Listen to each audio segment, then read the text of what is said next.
चालबाज ड्रामे की अगली किस्त में आप देखेंगे कि ईशल जानना चाहती है कि आखिर अनाया और आयजा भाभी के बीच में क्या चल रहा है, किस बात की नाराजगी है।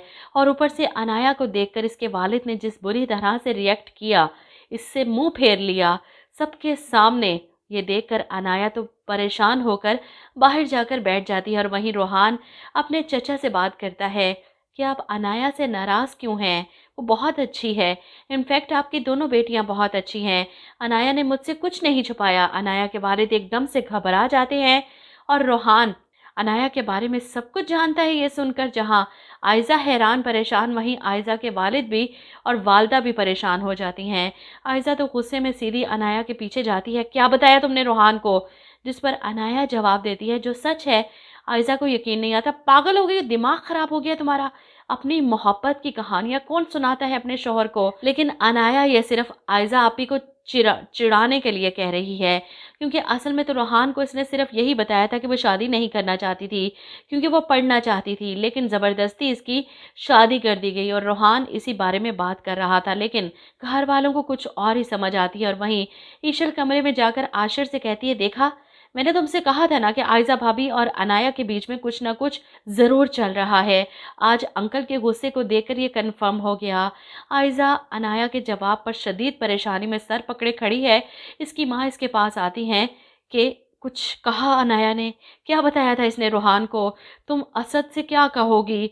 जिस पर आयजा कहती है कि रोहान का तो मुझे पता नहीं, लेकिन असद को मैं क्या जवाब दूंगी? अब्बू के गुस्से को देखकर वो किस कदर हैरान हुए थे, वो ज़रूर मुझसे सवाल करेंगे। फ़िलहाल मुझे कुछ नहीं पता मैं किस तरह इस बात को संभालूंगी, लेकिन ये बात तो तय है कि आप लोग यहाँ नहीं रह सकते। आप लोगों को इस घर से जाना होगा। आप लोगों का यहाँ रहने का सबसे बड़ा डर पता है क्या है? कि अनाया की कोई बात सामने ना आ जाए, और अगर ऐसा हुआ तो सारे राज खुल जाएंगे और मैं मुश्किल में आ जाऊंगी। इसलिए आप लोग यहाँ नहीं रह सकते। इसकी माँ हैरान होती है कि बेटी अपने माँ बाप को घर से निकाल रही है, ये देखे बगैर कि इसके बाप की हालत क्या है। वो रोते हुए आयजा से कहती हैं कि शायद अनाया बिल्कुल ठीक कहती है, तुम अपनी मैं में इतनी खुदगर्ज हो गई हो कि अच्छे और बुरे का लिहाज भूल चुकी हो। आयजा को इस वक्त सिर्फ अपनी फिक्र है, अपना घर बचाना है, असद की नाराज़गी ख़त्म करनी है। इस सब के लिए वो किसी भी हद तक जा सकती है। वहीं दूसरी तरफ आशिर ईशल को लेकर इसके मॉम डैड से मिलवाने जाता है। ईशल अपने घर जाकर बहुत खुश है। वो आशिर से कहती है कि मैं एक दो दिन यहाँ रुकना चाहती हूँ। आशिर को भी कोई एतराज़ नहीं, लेकिन गलती से आशिर बेचारे ने अपनी भाभी बेगम से इजाज़त नहीं ली कि मैं अपनी बीवी को उसके मैके ले जाऊं।